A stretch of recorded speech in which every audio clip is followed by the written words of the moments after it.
साथियों नमस्कार। जय भगवान विश्वकर्मा।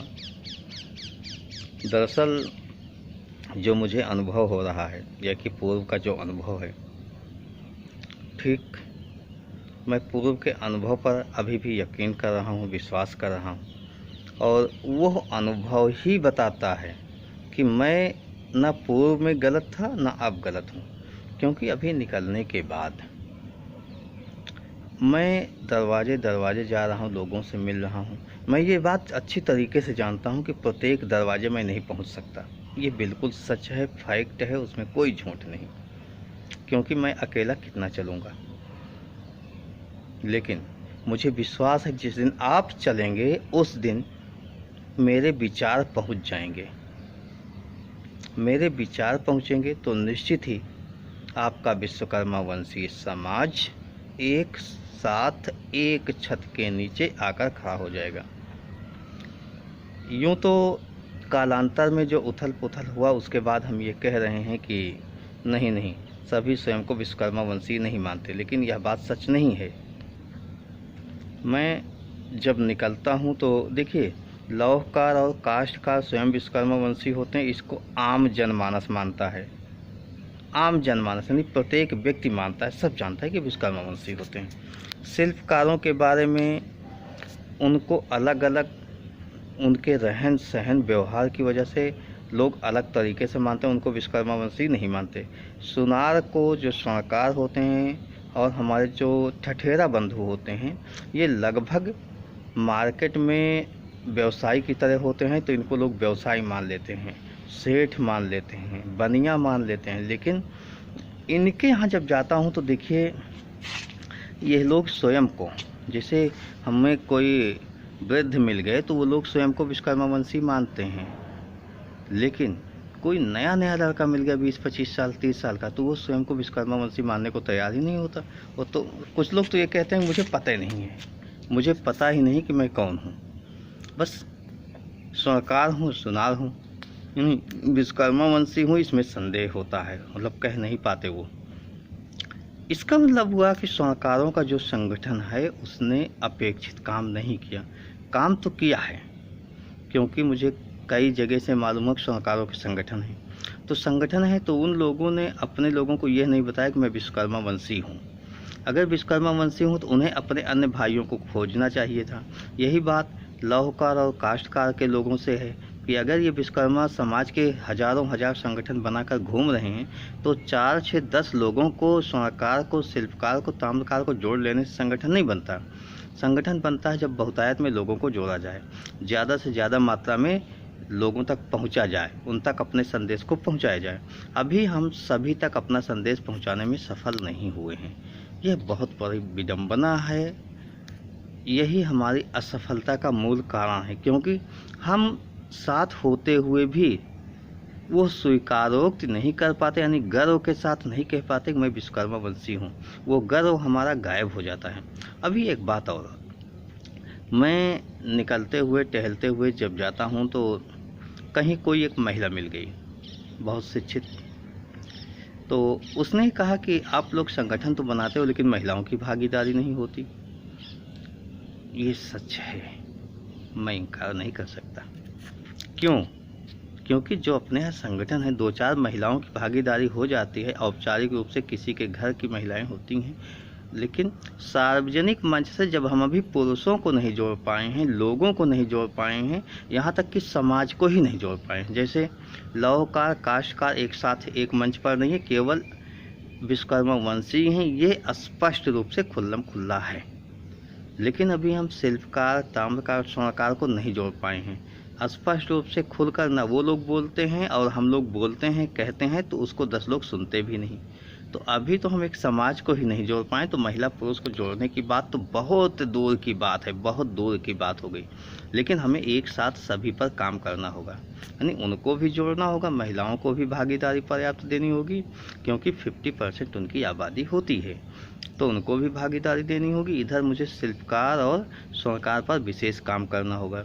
मैं मानता हूँ अभी, जहाँ तक अभी हो सकता है मैं इन फ्यूचर गलत हो जाऊँ, लेकिन अभी मानता हूँ मैं कि ठठेरा बंधुओं की संख्या हमारे यहाँ अपेक्षित रूप से कम है, जबकि स्वर्णकार लगभग वैसे ही मिलेंगे। हर गांव नहीं तो दूसरे गांव में पक्का मिल जाएंगे स्वर्णकार। और शिल्पकार मार्केट में लगभग वो लोग मिलते हैं। और जिनको आप लोग कहते हो वो हमारे वाले शिल्पकार नहीं हैं, आप शायद गलत हो, एक बार फिर से पता कीजिएगा। वो हमारे वाले ही हैं। जैसे हमारे पिताजी एक मार्केट में, जब मैं शिल्पकारों के बारे में बात करता था तो मतलब बचपन में, तो कहते थे नहीं वो तो पत्थर कटा है, वो विश्वकर्मा वाले नहीं, विश्वकर्मा वाले तो राजस्थान में होते हैं, राजस्थान वाले हैं। लेकिन अब जब मैं उन लोगों से जाके मिला हूँ तो वो लोग स्वयं को विश्वकर्मा वंशी बताते हैं, लिखते हैं और ये बताते हैं मेरी 7-8 पीढ़ियाँ पहले से आई हैं यहाँ पर। यानी हमारे पिताजी से दोस्ती भी थी, साथ बैठ के चाय भी पीते थे, मार्केट में दोनों लोग धंधा भी कर लेते थे। लेकिन कभी दोनों विश्वकर्मा हैं इस विषय पर चर्चा नहीं हुई। तो ये परिस्थितियां हैं, ये स्थितियां हैं, इसको आपको समझना होगा, सभी लोगों को हमें समझना होगा, तभी हम कुछ आगे बढ़ पाएंगे। यानी इस राज को राज ना रहने दो कि मैं कौन हूँ, आप उस राज को खोल दो कि मैं विश्वकर्मा वंशी हूँ, सब लोग जानो कि विश्वकर्मा वंशी हूँ। उसके जानने का फ़ायदा क्या होगा? देखिए, ये रैली जो मैं नवंबर माह में करना चाह रहा हूँ, एक उसका उद्देश्य ही यही है कि संख्या बल का प्रदर्शन। संख्या बल आपका दिख कहाँ रहा है? कहीं नहीं दिख रहा, क्योंकि लोहार बढ़ई के कुछ लोग आपस में मिले हुए अवश्य हैं, इसमें घालमेल होता है, लोग सही नहीं जान पाते, वो विश्वकर्मा मानते हैं, लेकिन ताम्रकार, शिल्पकार और स्वर्णकार अलग होते हैं। अब बात ये आई कि जब हम लोग खुलकर सोशल मीडिया पर लिखेंगे, आपसी मार्केट में जो दुकानें हैं उनसे भाईचारा बंधुत्व बना रहेगा, तो निश्चित ही संख्या बल बढ़ेगा। हम अपने यहाँ विशेष आयोजन करते हैं, कोई प्रयोजन होता है तो उन लोगों को बुलाने का प्रयास करें, यानी बैठ के एक कप चाय तो पिएं, तो कुछ आगे बढ़ेगा। हमारे कुछ युवा साथी हैं, अभी मैं कुछ दिन पहले से देख रहा हूँ, वो लोग वही बातें कहते हैं कि पढ़ाई लिखाई करो, योग्य बनो, अयोग्य मत बनो, शिक्षित बनो, अशिक्षित मत बनो, धंधा पानी करो, घूमो मत। मैं सब कुछ जो आप कह रहे हो सही है कि पढ़ाई लिखाई करो, उच्च पढ़ाई लिखाई करो, शिक्षित बनो, घुमाई कम करो, ये सब बातों से मैं सहमत हूँ।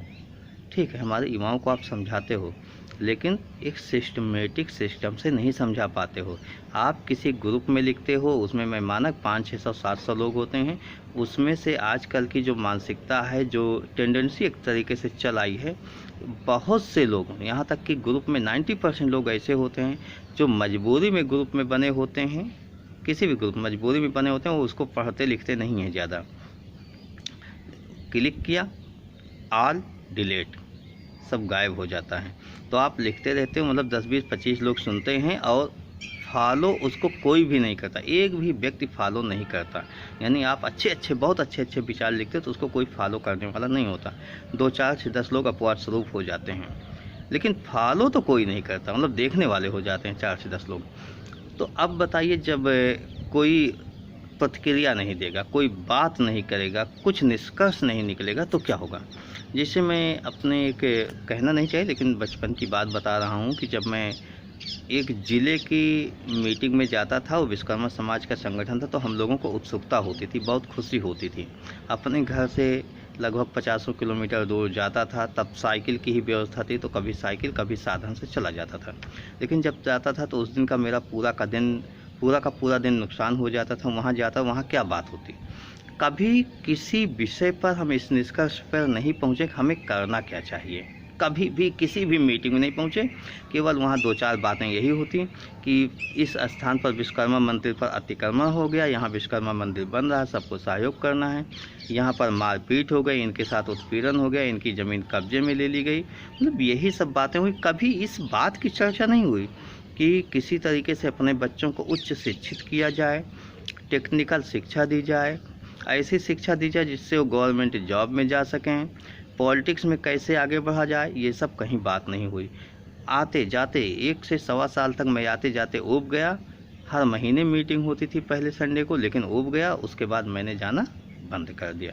मैं समाज सेवा से ही बहुत दूर चला गया, इसलिए मुझे भी लगा कि नहीं, यहाँ कुछ करने वाला नहीं। लेकिन एक बंधु से जो हमें वापस लेकर आए कि नहीं, आपको समाज के लिए कुछ करना चाहिए, अगर आप में क्षमता है तो आप कुछ कीजिए। खैर, वो बंधु जो हमें लाए वो तो स्वयं समाज सेवा से दूर भाग गए। मैं अकेले बच गया, फिलहाल अकेले बच गया, लेकिन आप लोग साथ हो इसलिए मैं अकेला अपने को नहीं मानता हूँ। आज स्थितियाँ ये हैं कि जो परिस्थितियाँ मैं उस समय देखता था वही परिस्थितियाँ आज भी हैं। आज भी कमोवेश लोग समय नहीं देना चाहते, केवल बातें करते हैं। बातें करने से कुछ नहीं होगा, बातों का बतंगर आप बनाते रहे, कुछ भी नहीं होने वाला है। अगर आप कहते हो कि शिक्षित बन जाओ, नौकरी करो, तो एक बात तो ये समझ लीजिए कि नौकरी उतनी पर्याप्त नहीं है जितना कि आप लोग अपेक्षा कर रहे हो। सबको नौकरी नहीं मिल सकती, पहली बात ये श्योर कर लीजिए। दूसरी बात, उच्च शिक्षित हमारा विश्वकर्मा वंशी हर परिवार नहीं हो सकता, उसके पास उतने धन की व्यवस्था नहीं है। उच्च शिक्षित होने में भी आज बिना धन के नहीं होता। आप समझिए इस बातों को और सीरियसली लीजिए इस बातों को। दूसरी बात, अगर आप उच्च शिक्षित हो गए, अपना धंधा छोड़ दिए, वैसे धंधा मत छोड़ो, मैं उच्च शिक्षित की बात पर बाद में आता हूँ। अभी बता रहा हूँ कि मैं जैसे पिछले कुछ दिनों से घूम रहा हूँ, कहीं पाल साहब हैं, कहीं यादव जी हैं, कहीं राजपूत जी हैं, कहीं मौर्य जी हैं। आप बिल्डिंग की दुकान खोल लिया, कारपेंटर की दुकान खोल लिया, और अधिकांश कारपेंटर की दुकान कुछ एरिया में मोहम्मदन लोग कब्जा कर लिए, मतलब बहुतायत में कब्जा कर लिए हैं। आपके पास अपने उद्योग धंधे नहीं बचे हुए हैं। मैं उन लोगों को दोषी नहीं बना रहा हूँ जो लोग काम कर रहे हैं, दोषी आप हो, क्योंकि आप लोगों के अंदर एक ऐसी बात भर दी गई है। वो बात ये भर दी गई कि पढ़ लिख करके आप आगे बढ़ सकते हो। यानी इस मिस्त्रियाना में क्या है, इस कारीगरी में क्या है, इस काम में क्या रखा है यार, धूल मिट्टी लगती है आपको, आपके कपड़े गंदे हो जाते, मतलब ऐसा आपको बता दिया गया कि जहाँ पे आय का एक बेस्ट सर्वोत्तम साधन था उसको आपने त्याग दिया, छोड़ दिया। आप कहते हो हमारे धंधे में फ़ायदा नहीं, आपके धंधे में फ़ायदा नहीं, तो लोग जो कर रहे हैं वो क्या कर रहे हैं? ऐसा नहीं है। मैं जानता हूँ, अभी कल ही हमारी कुछ लोगों से बात हुई है, उसके एक हफ़्ता पहले 15 दिन पहले बात हुई थी। एक व्यक्ति से जो लोहे का काम करता है उससे बात हुई, उसने बताया 2-2,500-3,000 भैया मैं पर डे कमा लेता हूँ, मतलब लोहा पीट के। मुझे विश्वास नहीं हो रहा था, बिल्कुल विश्वास नहीं हो रहा था। ये मानता था कि 1000, 1200, 1500 हो सकता, लेकिन 2-2,500-3,000 पर डे कदापि नहीं विश्वास हो रहा था। लेकिन कल जब मैं एक दुकान पर बैठा और वहाँ बातचीत हो रही थी, तो उन भाई साहब ने कहा ये जो पड़ोसी हमारे दुकानदार हैं ये कम से कम 20 साल से यहाँ हैं, बहुत पैसा कमाया, लेकिन पैसा सृज नहीं पाए, पैसा संभाल नहीं पाए। हमने कहा कैसे? कहीं अरे एक समय था जब ये 7,000, 8,000, 10,000 पर डे कमाता था, क्योंकि यहाँ कोई नहीं था, लेकिन थकान लगती, सिस्टमेटिक काम नहीं करते थे, जब थकान लगती तो थकान उतारने के लिए दारू पी लेते। पैसा सृज नहीं पाए, पैसे को संभाल नहीं पाए, और पैसा इन्होंने बहुत कमाया। जब उसने बताया कि ये 8-10 हज़ार तक कमा लेते थे, तो मुझे विश्वास हुआ कि जो 2-2.5 हज़ार कह रहा है वो सच है। इसका मतलब साफ है कि आपके धंधे में फ़ायदा है। हम अपने बच्चों को हाई स्कूल कराते हैं, बच्चा पढ़ने में अच्छा नहीं होता, लेकिन ये हमारे समाज सेवी लोग, हमारे जो अगुआ लोग हैं, जो शिक्षित लोग स्वयं को मानते हैं, वो यही कहते हैं बच्चों को पढ़ाओ, खूब पढ़ाओ, पढ़ाओ लिखो। अरे बच्चा पढ़ने में योग्य नहीं है, उतना तीव्र बुद्धि का नहीं है, तो उसे क्यों पढ़ाओ? आप पढ़ाओ पढ़ाओ कहते हो, मैं कहता हूँ क्यों पढ़ाओ? अरे जो बच्चा योग्य हो उसे पढ़ाओ, उसे आगे ले जाओ। लेकिन जो बच्चा तीव्र बुद्धि का नहीं है, सक्षम नहीं है, उसे व्यवसाय की ओर क्यों ना मोड़ो? अपने ही पुश्तैनी व्यवसाय की ओर मोड़ दो, उस व्यवसाय में भी आगे वो बढ़ता जाएगा। निश्चित ही आप 14 साल 15 साल पे जब वो हाई स्कूल पास हो जाए, ठीक है हाई स्कूल पास करा लो, इंटर पास कराओ, लेकिन उसके बाद सामान्य सा ग्रेजुएशन, एक ग्रेजुएशन की लत लगी हमारे यहाँ। जैसे होता नहीं कि चाय के बाद अगर चाय के साथ नमकीन मिल जाए, या शराब पीने वाले चाहते हैं एक पैक और मिल जाए। आप खाने की पार्टी में जाते हो तो बहुतायत लोगों को मैंने देखा कि थाली में खाना बहुत ज़्यादा ले लेते हैं। तो वो एक लत वाली है ना कि हम हाई स्कूल पास हुए तो इंटर भी पढ़ेंगे, इंटर पढ़ेंगे तो ग्रेजुएशन भी करेंगे। ग्रेजुएशन में साइंस ग्रुप के अधिकांश लड़के साइंस इसलिए ले लेते हैं कि मैं पढ़ने में तेज़ हूँ। 10वीं का रिजल्ट कोई भी हो, 12वीं का रिजल्ट कोई भी हो, 12वां पढ़ रहे हैं, उन्हें पता नहीं कि 12वें के साथ उन्हें कुछ ना कुछ तैयारी स्पेशल करनी चाहिए। लेकिन नहीं, 12वां सपाट पढ़ते जाते हैं, उसके बाद कहते हैं मैं तो बीएससी कर लूँगा। बीएससी भी कर लो तो बीएससी 12-3-15 15 अच्छा 21 साल लगभग हो गया। उसके बाद कहते हैं बीएससी कर लिया तो मास्टर डिग्री भी हो जाए। मतलब अभी तक उन्होंने अपने करियर के लिए सोचा ही नहीं है। अब करियर के लिए सोचेंगे नहीं तो जाएंगे किस रास्ते, कहाँ जाएंगे? आप समझिएगा इस बात को। इन बच्चों को जो वास्तव में पढ़ने में अच्छे नहीं हैं उनसे हमें अपेक्षा करनी चाहिए, उन्हें हमें शिक्षा देनी चाहिए, उन्हें हमें समझाना चाहिए कि नहीं, आप टेक्निकल हैंड की तरफ मूव करो, वहाँ बिजनेस करो, व्यवसायी बन जाओ, बहुत बड़े व्यवसायी बन जाओ, मार्केट के व्यवसायी बन जाओ, ज़िले के व्यवसायी बन जाओ, प्रदेश के व्यवसायी बनो, देश स्तर पर काम करो। व्यवसायी भी होते हैं, ऐसा नहीं है। तो उन्हें हमें शिक्षित करना चाहिए, समझाना चाहिए, बताना चाहिए, उनके माता पिता को समझाना चाहिए, उनके रिश्तेदारों के माध्यम से समझाना चाहिए। तो ये हमें बताना ही होगा। अब बात ये आती है कि लोग कहते हैं कि हम आईएएस आईपीएस बन जाए, तो सब तो नहीं बन सकते भाई, ठीक है, पहली बात। दूसरी बात, आप आईएएस आईपीएस बन ही जाओ, अधिकारी बन ही जाओ, तो अगर पॉलिटिकल बैकग्राउंड आपके पीछे नहीं लगा हुआ है तो मैं कहता हूँ आप आईपीएस बने रहोगे, आपको ज़िले का प्रभार नहीं मिलेगा। आप आईएएस बने रहोगे, जुगाड़ लगाते रहोगे तो ज़िले का नहीं मिलेगा प्रभार, और मिल भी गया तो ठीक है, आप काम करते रहो, लेकिन वहाँ भी आप उपेक्षा के शिकार रहोगे, क्योंकि आपकी जात के हिसाब से पॉलिटिशियन है नहीं, मंत्री साहब है नहीं, विधायक साहब है नहीं, तो आपकी सिफारिश करने वाला कोई नहीं होगा। और अगर सिफारिश भी आप किसी तरीके से पैसे का लेन देन करके किसी अन्य से जुगाड़ करके कर दिया तो एक समय बाद ऐसी प्रतिद्वंदिता आती है कि आप वहाँ भी टिक नहीं पाओगे। तो आपको अपने लोगों को सपोर्ट करना ही होगा, उन्हीं लोगों को जिनको आप कहते हो समाज सेवा के नाम पर घूमते रहते हैं। कुछ लोगों को आप कहते हो बेरोजगार हैं इसलिए समाज सेवा कर रहे हैं, कुछ लोगों को आप कहते हो नहीं ये कुछ नहीं कर सकते। अरे आप कहो ना, घूमने वाले लोग ही अगर आप उन्हें सपोर्ट देते हो, सक्षम हो, तो निश्चित ही एक दिन वो काम करते करते आपके लिए कहीं ना कहीं प्रतिनिधित्व करने लगेंगे, और प्रतिनिधित्व करेंगे तो आपकी आवाज़ उठाएंगे। मैं माना कि उनकी सत्ता में नहीं चलेगी क्योंकि मंत्री नहीं है, विधायक नहीं है, लेकिन उनके पास संख्या बल होगा। अगर उनके पास 1000, 1500, 2000, 4000, 10,000 की भीड़ होती है, उनके पास संख्या बल होता है, उन्होंने मेहनत किया है, तो एक आवाज़ पे अगर वो कहीं पहुंच जाते हैं तो निश्चित ही आपका काम होगा, आपकी बात, आपकी आवाज़ को सुना जाएगा। वो जिस संदर्भ में बोलेंगे उसको लोग सीरियसली लेंगे, क्योंकि लोकतंत्र है, लोकतंत्र लोगों से चलता है, मत से चलता है, और देखते हैं लोग कहाँ पर संख्या बल कितना ज़्यादा भारी है, संख्या बल के अनुसार ही काम होता है। तो इसमें आपको काम करना होगा, जब तक आप लोग ध्यान नहीं दोगे तब तक कुछ नहीं होगा। जैसे आप लोग हम लोगों को सीख देते हो, मैं बहुत सी जगह देखा हूँ कि आप लोग जैन का उदाहरण देते हो, सिख का देते हो, धर्म का देते हो, क्रिश्चियन का देते हो, इस्लाम की बात करते हो, तो आप लोग वहाँ बात तो करते हो, लेकिन वो लोग क्यों आगे बढ़े? बिना राजनीति के भी वो आगे क्यों बढ़ गए, इसको समझना होगा।